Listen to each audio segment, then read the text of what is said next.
इतिहास की पुस्तक दूसरा भाग अध्याय 34। इतिहास की पुस्तक दूसरा भाग अध्याय 34। योशिय्याह का किया हुआ सुधार और व्यवस्था की पुस्तक का मिलना। जब योशिय्याह राज्य करने लगा तब वह 8 वर्ष का था और यरूशलेम में 31 वर्ष तक राज्य करता रहा।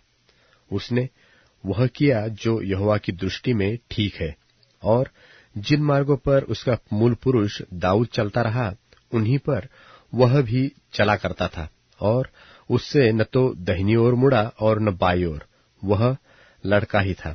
अर्थात उसको गद्दी पर बैठे 8 वर्ष पूरे भी न हुए थे कि अपने मूल पुरुष दाऊद के परमेश्वर की खोज करने लगा, और 12वें वर्ष में वह ऊंचे स्थानों और अशेरा नाम मूर्तों को और खुदी और ढली हुई मूर्तों को दूर करके यहूदा और यरूशलेम को शुद्ध करने लगा, और बाल देवताओं की वेदियां उसके सामने तोड़ डाली गई, और सूर्य की प्रतिमाएं जो उनके ऊपर ऊंचे पर थी उसने काट डाली, और अशेरा नाम और खुदी हुई और ढली हुई मूर्तों को उसने तोड़कर पीस डाला, और उनकी बुकनी उन लोगों की कब्रों पर छितरा दी जो उनको बलि चढ़ाते थे, और पुजारियों की हड्डियां उसने उन्हीं की वेदियों पर जलाई।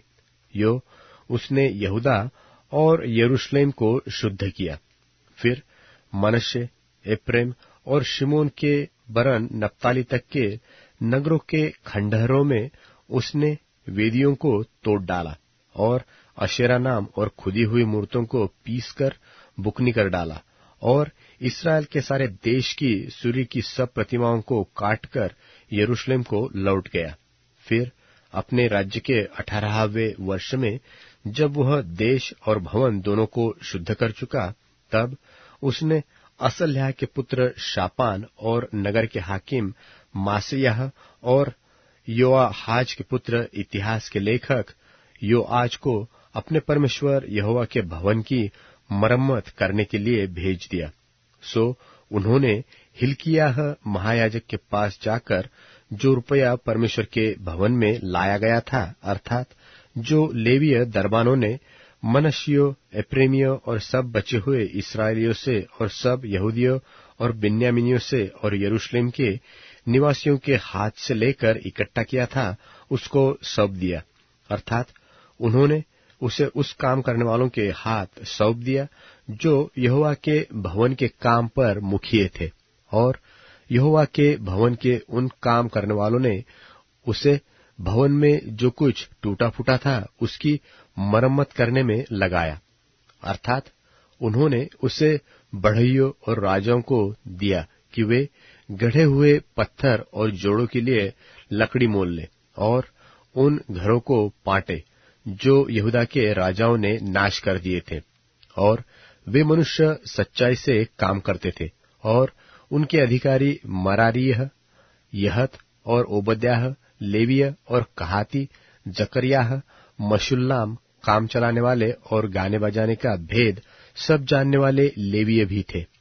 फिर वे बोझियों के अधिकारी थे और भांति भांति की सेवकाई और काम चलाने वाले थे, और कुछ लेवीय मुंशी, सरदार और दरबान थे।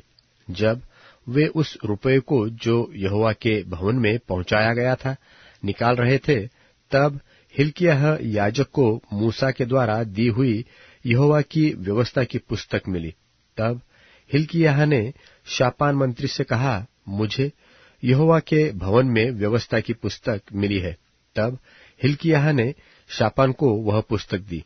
तब शापान उस पुस्तक को राजा के पास ले गया और यह संदेशा दिया कि जो जो काम तेरे कर्मचारियों को सौंपा गया था उसे वे कर रहे थे, और जो रुपया यहोवा के भवन में मिला उसको उन्होंने उंडेल कर मुखियों और कारीगरों के हाथों में सौंप दिया है।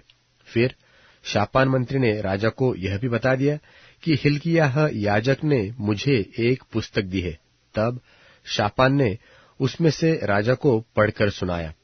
व्यवस्था की वे बातें सुनकर राजा ने अपने वस्त्र फाड़े।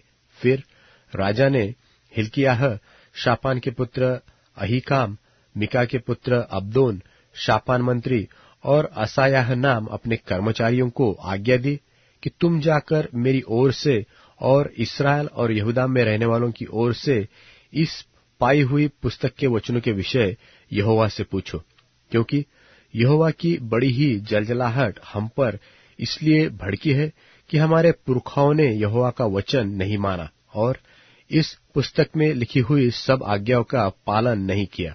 तब हिल्किय्याह ने राजा के पास और दूतों समेत हुल्दा नबिया के पास जाकर उससे उसी बात के अनुसार बातें की। वह तो उस शल्लूम की स्त्री थी जो तोखत का पुत्र और हस्तरा का पोता और वस्त्रालय का रखने वाला था, और वह स्त्री यरूशलेम के नए टोले में रहती थी। उसने उनसे कहा, इस्राएल का परमेश्वर यहोवा यो कहता है कि जिस पुरुष ने तुमको मेरे पास भेजा है उससे यह कहो कि यहोवा यो कहता है कि सुन, मैं इस स्थान और इसके निवासियों पर विपत्ति डालकर यहूदा के राजा के सामने जो पुस्तक पढ़ी गई उसमें जितने शाप लिखे हैं उन सबों को पूरा करूंगा। उन लोगों ने मुझे त्याग कर पराये देवताओं के लिए धूप जलाया है और अपनी बनाई हुई सब वस्तुओं के द्वारा मुझे रीस दिलाई है। इस कारण मेरी जलजलाहट इस स्थान पर भड़क उठी है और शांत न होगी। परंतु यहूदा का राजा जिसने तुम्हें यहोवा के पूछने को भेज दिया है उससे तुम यो कहो कि इस्राएल का परमेश्वर यहोवा यो कहता है कि इसलिए कि तू वे बातें सुनकर दीन हुआ और परमेश्वर के सामने अपना सिर नवाया और उसकी बातें सुनकर जो उसने इस स्थान और इस निवासियों के विरुद्ध कही, तूने मेरे सामने अपना सिर नवाया और वस्त्र फाड़कर मेरे सामने रोया है। इस कारण मैंने तेरी सुनी है। यहोवा की यही वाणी है, सुन, मैं तुझे तेरे पुरखाओं के संग ऐसा मिलाऊंगा कि तू शांति से अपनी कब्र को पहुंचाया जाएगा, और जो विपत्ति मैं इस स्थान पर और इसके निवासियों पर डालना चाहता हूं उसमें से तुझे अपनी आंखों से कुछ भी देखना न पड़ेगा। तब उन लोगों ने लौटकर राजा को यही संदेश दिया। तब राजा ने यहूदा और यरूशलेम के सब पुरनियों को इकट्ठे होने को बुलवा भेजा, और राजा यहूदा के सब लोगों और यरूशलेम के सब निवासियों और याजकों और लेवियों वरन छोटे बड़े सारी प्रजा के लोगों को संग लेकर यहोवा के भवन को गया।